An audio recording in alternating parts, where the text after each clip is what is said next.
Alam mo, isa rin nagbibigay sa atin ng inspirasyon. Yung mga halaman na ganyan, na puno, hindi lang ng halaman nagbibigay sa atin ng inspirasyon. Mga halaman na bulaklak, mga puno. Para sa akin, yun ang isa sa inspirasyon ko, yung mga tanim.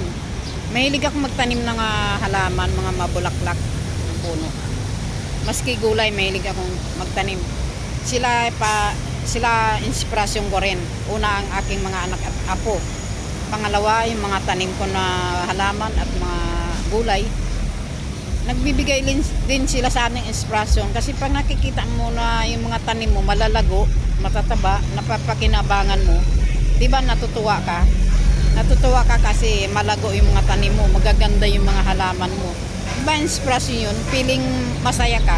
Alam mo yung magiging masaya araw-araw ay nakakabata ng itsura. Nagbibigay sa iyo ng lakas. Yun po yung inspirasyon ng naibibigay ng mga tinatanim mo sa bakuran natin na ninyo. Inspirasyon din yan. Thank you for watching.